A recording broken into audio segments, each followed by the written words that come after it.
Hi, I'm Joe Hannis and I'm doing my level 4 teaching diploma, and today I'm going to be teaching Remy. He's never played guitar before, so it's a complete beginner lesson on that instrument, but he is a vocalist, so there is a chance that he has some musical knowledge, and so I'm first going to do an initial assessment to make sure that I'm kind of aware of where he's at musically and how much theory he knows, because the theory can be transferred over to make it a bit easier for him to learn.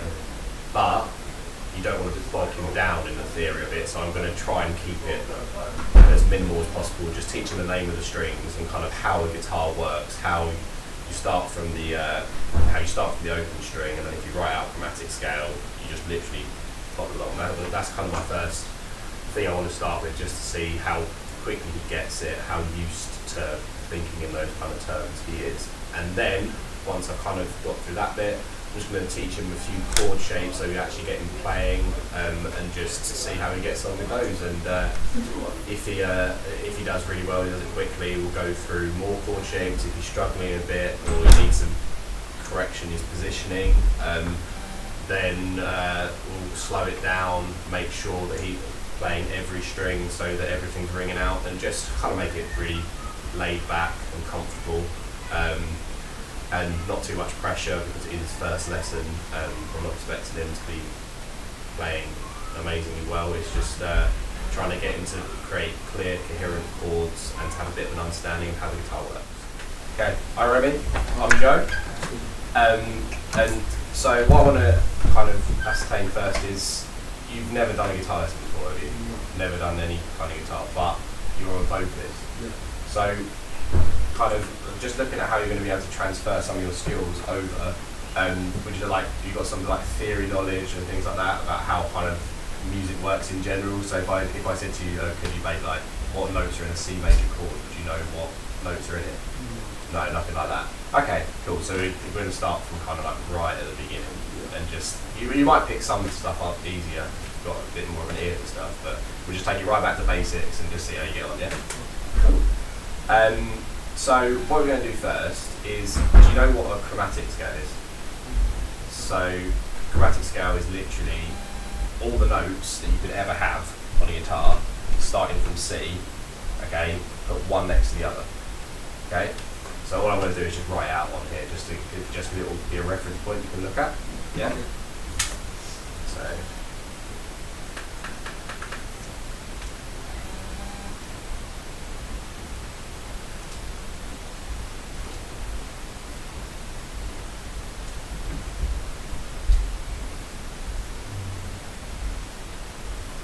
Okay, so if you do that, we've got C, C sharp, D, D sharp, E, F sharp, G, G sharp, A sharp, B. Yeah? Just one next to each other. Now the reason I've written it out like that is because we're going to learn the names of the strings. Okay? And the guitar's a really logical instrument in the way it's set out. You have the name of the string, which is your open string. So an open string is if you're playing it with not fretting anything on the fretboard, okay? That's what we call an open string. So these are frets, these little wire things. So when you're fretting, you always want to be in the middle. You don't want to touch the wire. You always want to be in the middle, okay? And yeah, that's our fretboard. These wire things are called frets, and they're just kind of a reference point, so that you always know where to put your fingers. You're not because you can get fretless guitars, and obviously you've got to then judge. With it, like, you've got to be really practiced to be able to judge where you're going to be, so it just gives you a marker basically, it sets everything out. But yeah, so we're going to start off learning the names of notes, and the guitar's a really logical instrument because, for instance, this top note here is E, okay? It's called E. So if we find E on our chromatic scale here, that would be 0, so that's our open string, that's what it means, okay? So then if you fret 1 for me, so with fret 1 is this one here, okay, and just push down and just try and get a note out of that. Good, perfect, okay. That is now F because we've gone up 1, okay. So now go to fret 2, go along 1, so up that way, number 2, that's the one. So that would be 2, understand? So what note would number 3 be?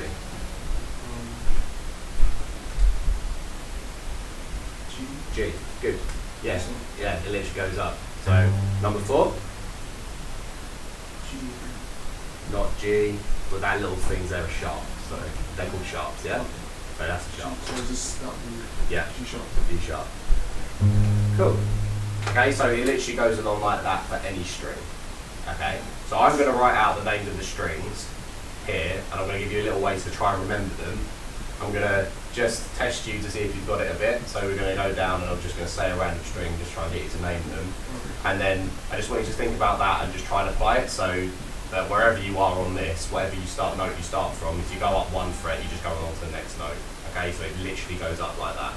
Okay, so names of our strings are E, E, A, B, G, B, E. Okay. Now, the first thing you'll notice is we've got 2 E's. Yes. So to stop yourself getting confused, when we write out guitar music, when we're writing out like this, like chord diagrams, you mostly write the thick E to big E, okay, and then the thin E, which is this note here, as your small E, to stop people getting confused, so you know which way the guitar's around, okay? So actually like this, it looks upside down. So they're both the same?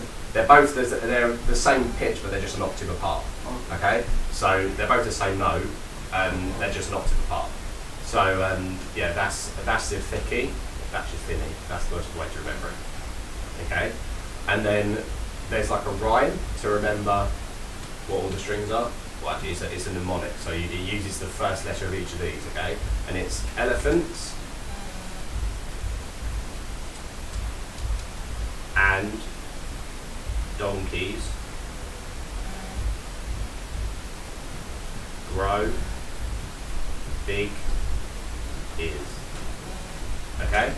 So elephants and donkeys grow big ears. Okay?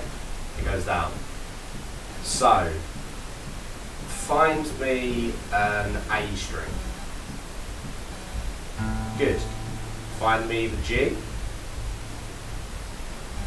Cool. Find me D. Cool. Play the high E string. Good. Low E string. Good. The B string.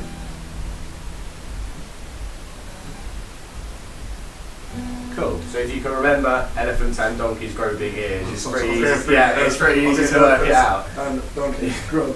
Yeah, so that's cool. Right. So going back to what we were doing in the first bit, okay, when we were just talking about how the guitar's kind of set out. So we started on E, which was up here. Yeah. So if we go on to say the D string here, so count down to the D string for me. Good. That's the one. Okay, so D would be your open string. That's here, okay? So if we go to fret 1, remember what fret 1 was again? All the way good, but then you fret the D string, so go down to the D string with that finger as well, that's it. And play that. So what note do you think that would be? So E would be going up 2, wouldn't it? We've got D sharp. Good, okay. So number 2 would be? Good. And number 3 would be? Good. Okay. So then you literally just go along. Stand up like 1, 2, 3. Good. Yeah, that's it. So that's literally, that works across all those strings. So if you can write out this chromatic scale, and then you just find the name of that open string using your elephants and donkeys grow big ears, then you can work out what any note is that you push down by just counting along. So you count how many frets up you've gone, start on what string you're at, and then just count along how many of those as well. And that's how you find notes. Okay? Make sense? Cool. So that's enough of the kind of theory side of it for now. We're going to learn how to play a few chords. Okay? So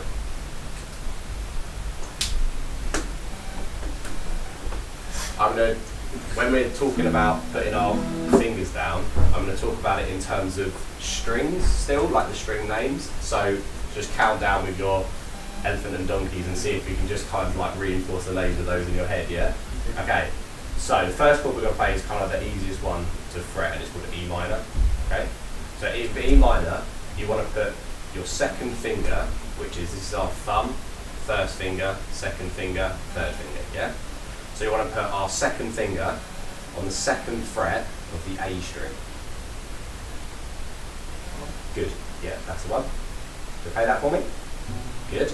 And then just your third finger here wants to go directly underneath it. So still on the second fret of the D string. That's it. Push those down. Now play from the top string to the bottom string for me.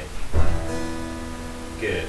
Now can you hear that like there was one note in there that didn't come out properly because there's either normally two ways that it's not coming out.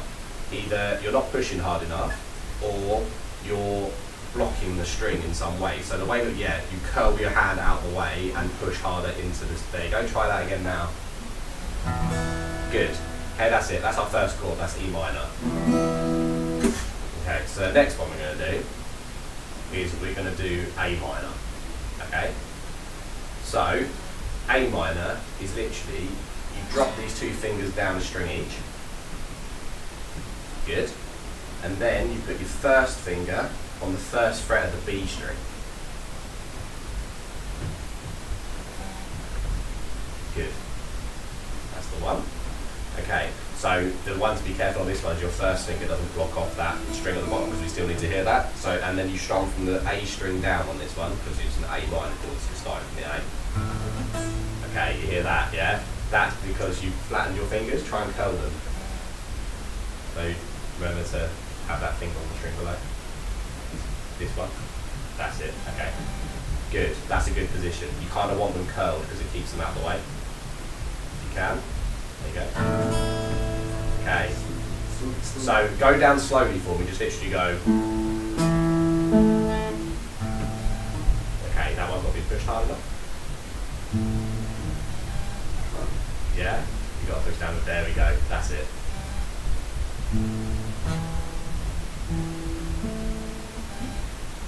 Harder with that one. Okay, so that one wasn't actually, it was this finger here is blocking off this string here.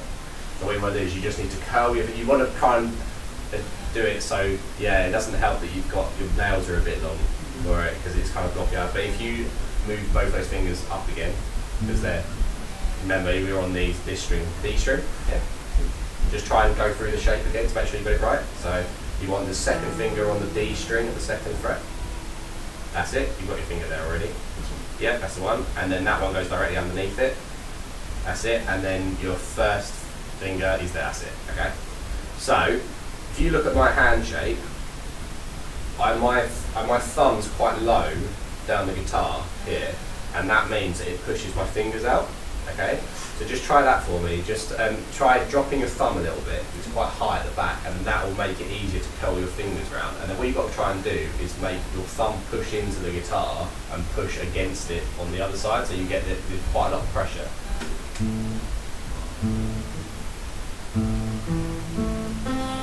Good. That's what. There we go. You need to push harder still. There we go, that's the one. So that's quite a hard one. Yeah. Okay. It hurts your fingers. Yeah, it does. You build up your fingers build up calluses and it stops hurting after a while. But it does take a bit of time to do. Just kind of one of the things. The way to go, if your fingers if you play a lot, your fingers will blister. That's kind of just natural. However, your tendons and your joints shouldn't hurt in your fingers. If that starts to hurt, then you need to stop and look at the way you kind of tense your hand up, because that can be quite dangerous. But blisters are kind of part of the game with it, and they do go away after a while. Obviously, you don't want to make them too bad, but they will probably happen. But yeah, so that's what chord was that called? Do you remember the first one?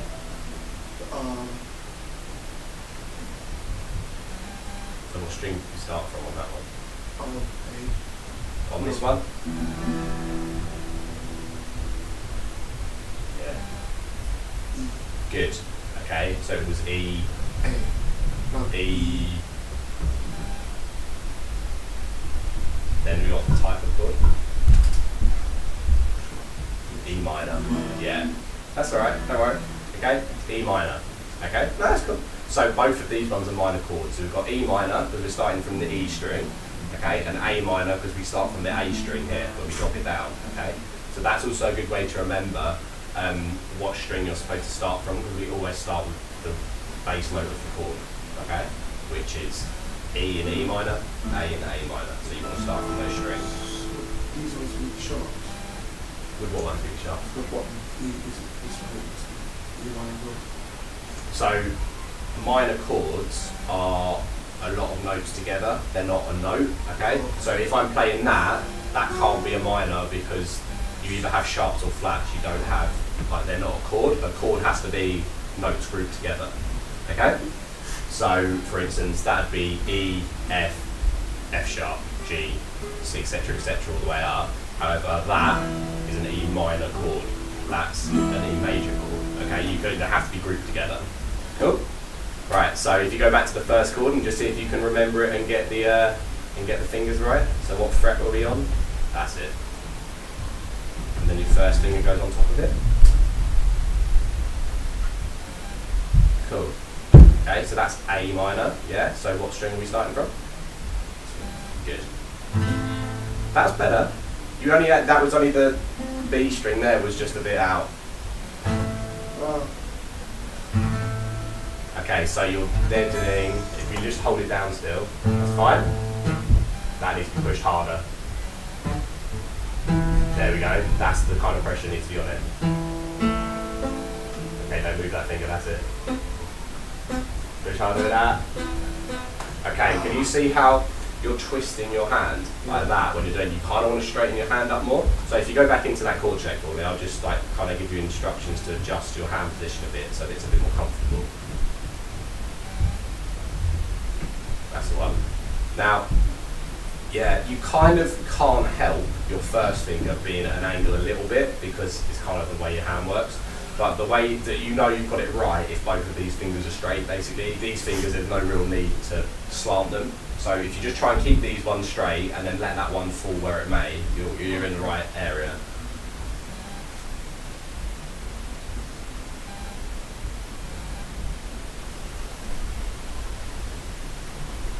Right, so try that and see how you get on. Okay, better. There's still one note. There you go. That was better, much better. Good. Okay, cool. So that's what chord?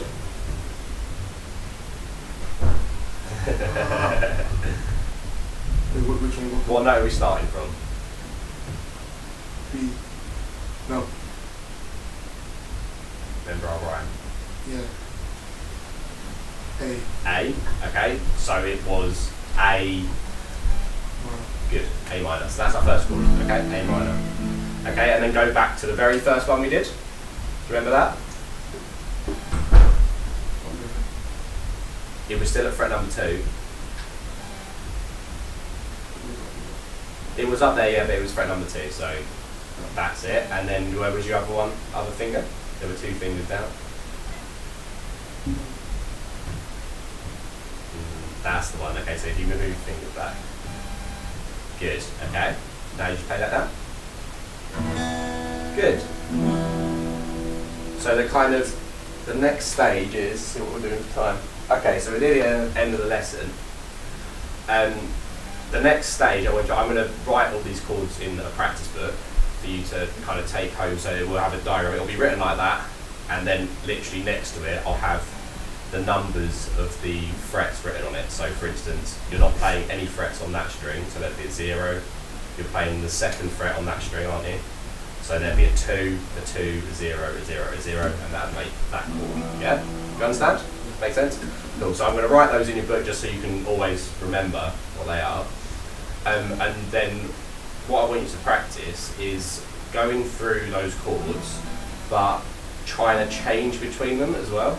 So it'll be really, really slow at first, and you've got to just try it. And the way that I always work it out when I'm playing is that if these 2 fingers are up here, okay, then I know to get to an A minor, I've got to drop those 2 fingers. So they kind of lock and just move down the string. So practice doing that for a start and see if you can get that up. So you go to the 2 there, that's it, and then just drop those fingers down by a string each. Yeah, that's it. Okay, so practice doing that and see if you can just get it quite quick. And then the only other thing to do is to then, when that finger comes down, put that finger down as well. Make sure you're on the right string. So on the E minor, that finger doesn't want to be on, does it? Okay, and then on the A minor, it's got to go down to that B string. That's it. Okay, so that's what to practice. That's it. Good. Yeah. So you just want to first of all start with just doing that. Make sure you've got that down, and you can kind of move that quite quickly, and then add in that first finger, so that every time that comes down, you're putting that first finger down as well. Okay, but don't kind of just touch the strings. Actually push them down, because obviously it will just strengthen your fingers as well. That's it. Try not to get them muddled up. Okay, so you see how when you're coming down to that G string there, you're letting your fingers cross over and you're actually both coming down on the same string. You just want to make sure that they're actually still a string apart. That's it. That's the one.